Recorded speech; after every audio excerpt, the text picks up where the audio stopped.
안녕하세요. 사연을 부탁해입니다. 오늘의 사연을 소개하겠습니다. 우리 아빠는 삼형제로 할아버지 생신을 맞이해서 시골에 계신 할아버지 집에 다 같이 모였습니다. 가족이 다 모이자 할아버지 집이 시끌벅적했어요. 오랜만에 만난 가족들이 시간 가는 줄 모르고 대화를 나누고 있었는데요. 잠시 후 문이 열리더니 작은엄마가 집 안으로 들어왔어요. 그 모습에 가족들 모두 당황한 듯 작은엄마를 바라보고 있었습니다. 모두가 한결같은 얼굴이었는데요. 마치 어린아간 듯한 얼굴이었다고 해야 할까요? 그리고 역시나 작은엄마는 뻔뻔하기 그지없었습니다. 몇 년 만에 본 가족들에게 아무렇지도 않게 인사를 했거든요. 어머, 다들 표정이 왜 이래요? 제가 못 올 때라도 온 것 같은 표정들이시네요. 여보, 당신까지 왜 이래? 평소에는 맨날 본가 안 간다고 불만이더니만. 네가 여긴 웬일이니? 어머님, 그리 말씀하시면 제가 서운하죠. 개뿔 서운하긴 뭐가 서운해. 우리 얼굴 안 보고 산다고 할 때는 언제고 갑자기 왜 온 거냐? 또 뭔 꿍꿍이가 있는 거야? 할머니가 작은엄마를 한껏 쏘아보고 있었습니다. 어머님, 꿍꿍이라니요. 오랜만에 큰맘 먹고 왔는데 다들 너무하시는 거 아니에요? 그래, 동서 잘 왔어. 여기 앉아. 그동안 잘 지냈지? 역시나 마음 착한 큰엄마가 급히 몸을 일으켜 작은엄마에게 자리를 내어주었어요. 하지만 다른 가족들은 작은엄마가 뭔가를 숨기고 있다는 듯한 표정이었습니다. 우리 가족은 작은아빠가 결혼을 하기 전까지는 큰 문제 없이 잘 지내고 있었어요. 작은아빠와 작은엄마 두 분이 결혼을 한 뒤 매사에 불만이 많은 작은엄마로 인해 집안이 조용할 날이 없었습니다. 작은엄마의 불만은 한두 가지가 아니었는데요.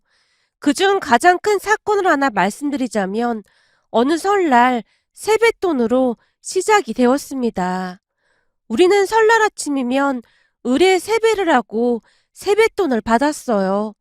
나이에 따라 액수가 조금은 달랐지만 나름 세뱃돈을 받는 재미도 쏠쏠했습니다. 그런데 작은아빠는 늦둥이로 우리 아빠와도 나이 차이가 꽤 나는 편이었어요.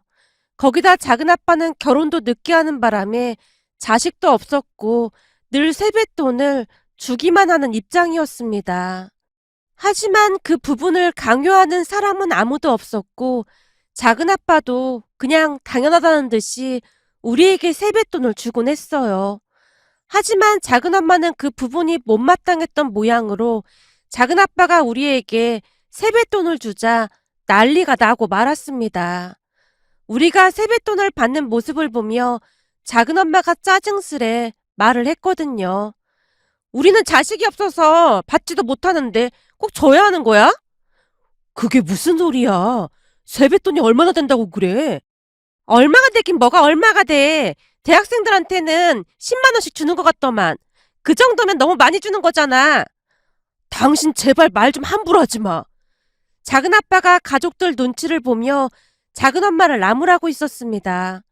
내가 그냥 그러는 게 아니잖아. 당신이 지금까지 세뱃돈 준 것만 해도 어마어마한데 우리 입장에서는 적자도 이런 적자가 없잖아. 진짜 이럴래? 우리 결혼할 때 형이랑 형수님들이 축의금 많이 했다고 좋아할 땐 언제고? 겨우 세뱃돈 가지고 이럴 거야? 난 형들 결혼할 때 뭐 해준 것도 없거든? 작은엄마가 생각할 틈을 주지 않으려는 듯 작은아빠가 계속 말을 이어갔어요. 당신 말대로라면 형들이 더 손해본 거잖아. 가족끼리 뭘 이런 걸 따지고 있어. 제발 치사하게 굴지 좀 마. 뭐? 치사하게? 당신 말 다 했어? 그래. 당신만 좋은 사람이고 난 나쁜 사람이지. 돈도 없으면서 당신 가족들한테만 선심 쓰고 좋겠다 아주. 작은엄마가 잔뜩 화가 난 채 쏘아붙이고는 집 밖으로 나가버렸습니다. 그 모습에 큰엄마가 작은아빠에게 급히 말했어요. 서방님, 빨리 따라가 보세요. 아닙니다. 그냥 냅두세요. 가끔 이해가 안 되는 행동들을 하더라고요. 이럴 때는 그냥 냅두는 게 낫습니다. 그래도 얼른 따라가 보세요. 큰엄마가 작은아빠의 등을 떠밀고 있었지만 꿈쩍도 하지 않았어요. 그렇게 다음 날이 되었는데요. 작은엄마가 엄마에게 전화를 걸어왔습니다. 형님, 제가 할 말이 있어서 전화했어요. 어? 무슨 일인데? 이미 작은엄마의 성격을 잘 알고 있었던지라 엄마가 다소 경직된 목소리로 물었어요. 저기 어제도 말했듯이 세뱃돈 말이에요. 아무리 생각해봐도 저는 이해가 안 되거든요. 우리는 자식이 없어서 받지도 못하는데 우리만 주는 건 좀 그렇잖아요. 어? 그런가? 엄마가 떨떠름한 표정으로 대꾸를 하고 있었어요. 당연하죠. 이건 정말로 좀 문제가 있는 것 같아요.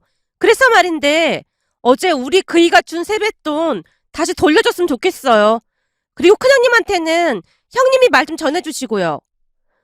그러니까 동서말로는 어제 우리 아들이 작은아빠한테 세뱃돈 받은 거 돌려달라 그 말인 거야? 네, 가만 보면 형님들도 좀 이상한 것 같아요. 이럴 때는 형님들이 알아서 돌려줘야 하는 게 맞는 건데 다들 모른 척하고 계시잖아요. 암튼 지금 제가 문자로 계좌번호 보낼 테니까 거기로 입금 좀 해주세요. 작은엄마의 행동에 기가 막히긴 했지만 괜히 분란을 일으키고 싶지 않았던 엄마가 알았다고 하고는 전화를 끊었습니다. 그리고 큰엄마에게 전화를 하고 있었어요. 형님, 제가 이런 말 드리기 참 난감한데요. 지금 동서가 저한테 전화를 해서는 세뱃돈을 돌려달라고 하네요. 아무래도 그냥 돌려줘야 할 것 같아서요. 뭐? 세뱃돈을? 결국 돌려달래? 네, 돌려달라고 하네요. 그거 얼마 되지도 않는데 그냥 돌려주고 말죠. 그리고 서방님한테는 그냥 모른 척하는 게 좋을 것 같아요. 괜히 알면 집안만 시끄러워질 게 뻔해 보여서요. 큰엄마도 기가 막혀 하는 듯 했다는데요. 두 분 다 일을 크게 만들고 싶지 않았기에 작은엄마에게 급히 돈을 돌려줬습니다. 계좌이체를 해주고는 엄마가 긴 한숨을 내쉬고 있었어요. 그 모습에 제가 작은아빠에게 받은 세뱃돈을 엄마에게 돌려드렸어요. 엄마, 이거 작은아빠한테 받은 세뱃돈이야. 네가 이걸 왜 줘? 작은엄마가 돌려달라고 했다며. 괜찮아. 그냥 넣어둬. 작은아빠 마음은 그런 게 아니니까 오해하지 말고. 그리고 작은엄마 입장에서는 그럴 수도 있을 것 같아. 혹시나 제가 작은엄마에 대해 안 좋은 생각이라도 할까 싶어 엄마가 미소까지 지으며 설득하고 있었습니다. 하지만 이미 작은엄마의 행동을 다 지켜보고 있었던지라 좋게 생각할래야 좋게 생각할 수가 없었어요. 그뒤 어떻게 알았던 것인지 우리가 작은엄마에게 세뱃돈을 돌려줬다는 걸 작은아빠가 알게 되었고 집안이 발칵 뒤집어졌습니다. 작은아빠가 작은엄마와 이혼을 한다 만다 난리도 아니었거든요. 그 바람에 작은엄마는 큰엄마와 우리 엄마가 비밀을 발설했다면서 우리 가족들과 연락을 끊고 살고 있었어요. 그 사건 이후 작은엄마는 얼굴도 비추지 않았거든요. 그런데 그날 난데없이 작은엄마가 등장을 해서 가족들 모두가 귀신이라도 본 것 마냥 넋이 나가 있었습니다.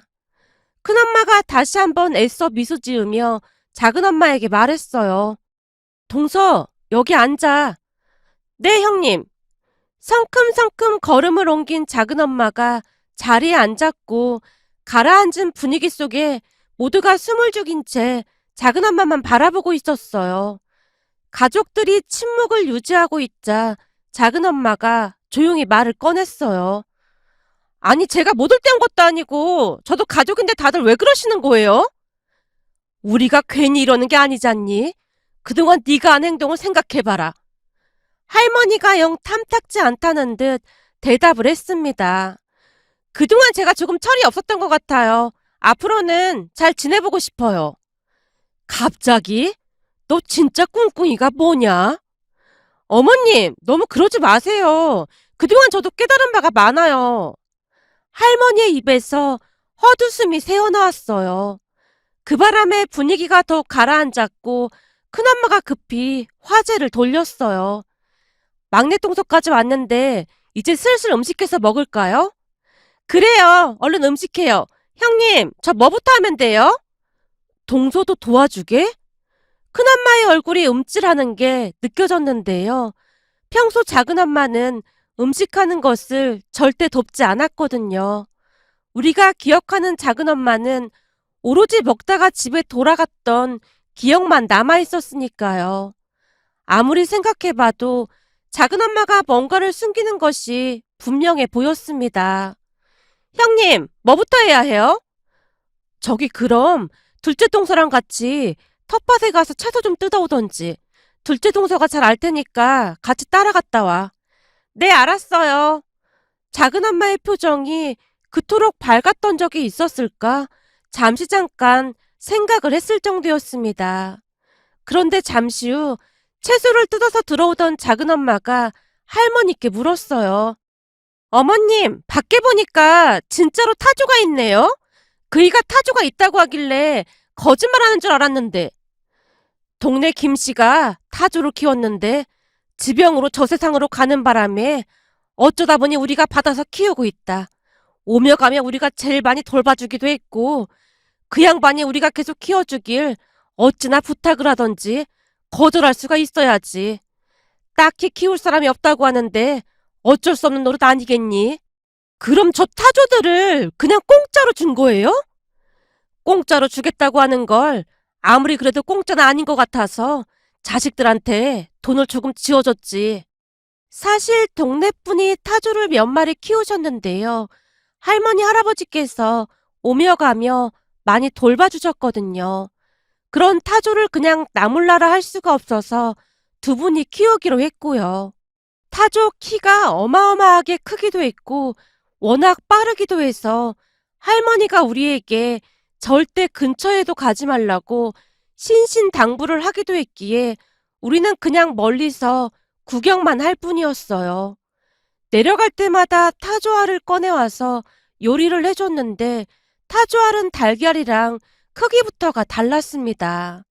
두께도 엄청 두꺼워서 잘 깨지지도 않았고요. 그 타조알로 요리를 하면 양이 어마어마했는데 맛도 나름 나쁘지 않았어요. 할머니 할아버지는 그 타조알을 팔아서 용돈을 하신다고 듣기도 했는데요. 타조알 하나 가격이 4만 원 정도 한다고 들었던 것 같습니다. 암튼 타조를 보던 작은엄마의 눈빛이 순간 번뜩이고 있었어요. 그냥 공짜로 가져다 키우라고 하는데 뭐하러 돈을 주셨어요? 가끔 보면 어머님은 참 실속이 없는 것 같아요. 그래도 어떻게 그냥 받아? 아니죠. 사실 그 집에서 처치 곤란하니까 두 분께 떠넘긴 거잖아요?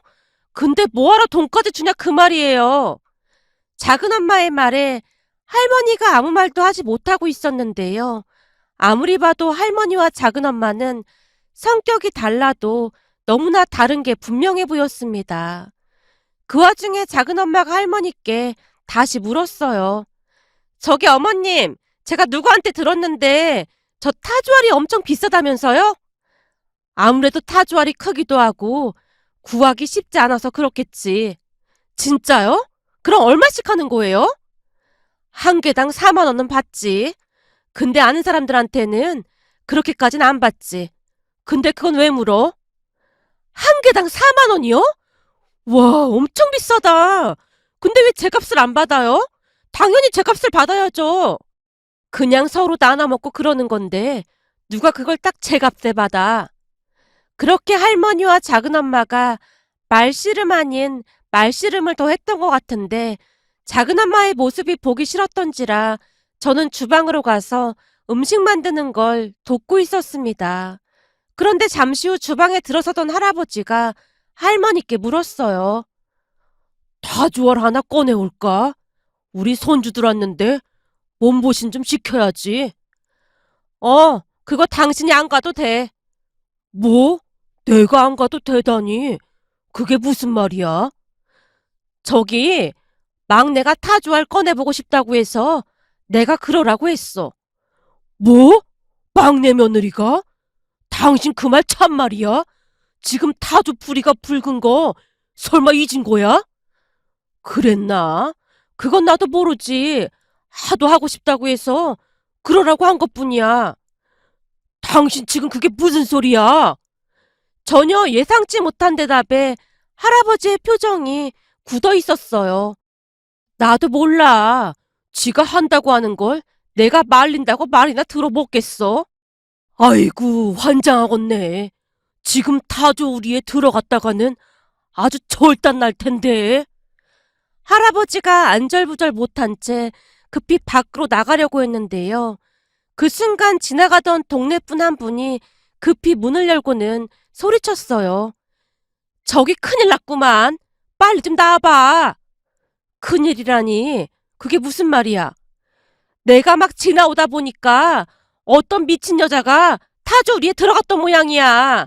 지금 타조랑 같이 뜀박질하고 난리도 아니야. 빨리 가봐야 쓰겠구만.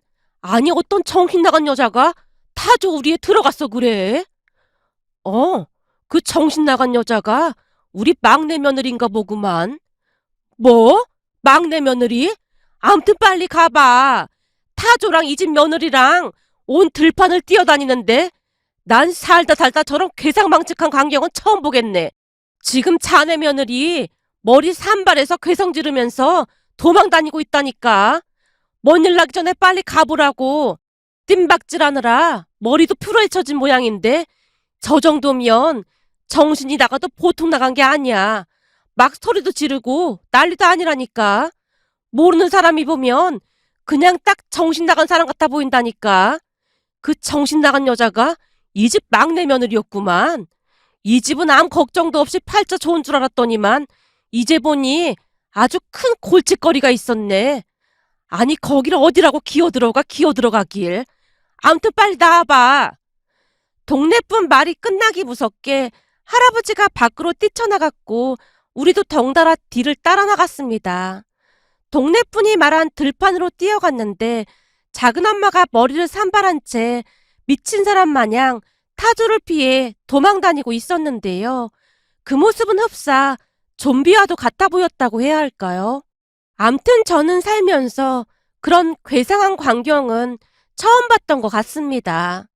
저 좀 살려주세요! 야, 너 나한테 왜 이러는 거야!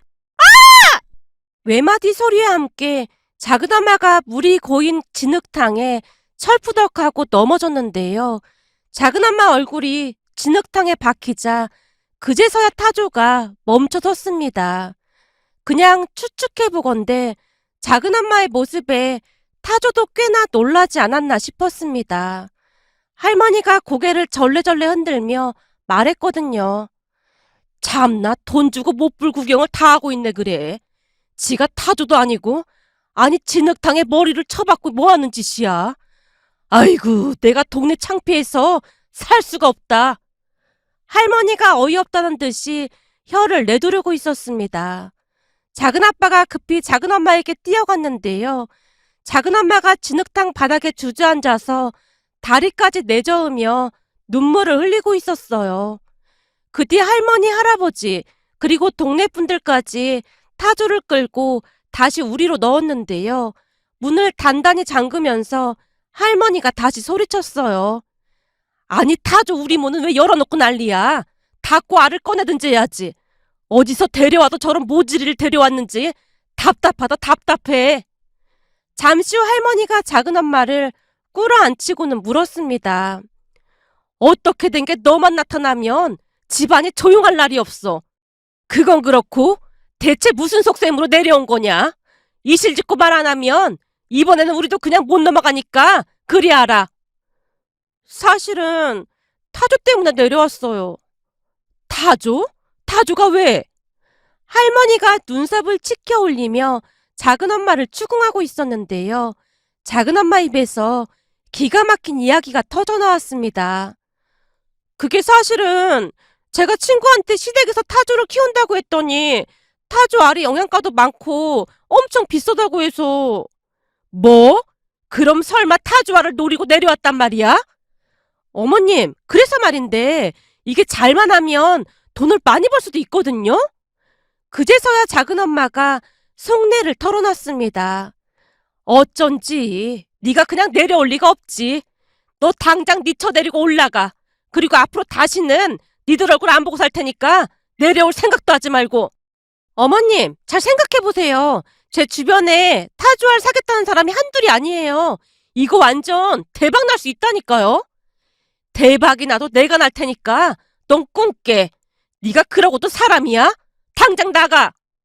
할머니가 고래고래 소리를 지르고 있었지만 작은 엄마가 볼멘 소리를 했습니다. 그럼 대충 씻고 갈게요. 이런 물건 어떻게 가요? 너한테는 물 한 방울도 아까우니까 당장 나가! 할머니가 작은아빠, 작은엄마를 내쫓아버렸습니다. 그렇게 우리는 녹초가 된 채 다들 철퍼덕 주저앉았는데요. 매가리가 없어서 꿈쩍도 못하겠다. 우리 그냥 나가서 고기나 사 먹자. 근데 타조 부리가 붉으면 더 사나운 거예요? 그럴 때 가까이 갔다간 큰일 난다고 하더구나. 키우는 우리도 조심조심 들어갔는데 지가 무슨 용가리 통뼈도 아니고 그 사다를 만들고 있어. 할머니의 입에서 헛웃음이 새어나왔습니다. 그 뒤 우리는 작은엄마를 볼 수가 없었어요. 한동안 작은아빠가 작은엄마 산다만다 그러고 있었던 것 같은데 요즘은 그래도 잠잠하네요. 문득 할머니 집에 내려가서 타조알을 보니 작은엄마가 타조에게 쫓겨다니던 게 생각이 나서 이렇게 글 남겨봅니다. 오늘의 사연은 여기까지였습니다. 즐겁게 보셨다면 구독, 좋아요 부탁드립니다. 고맙습니다.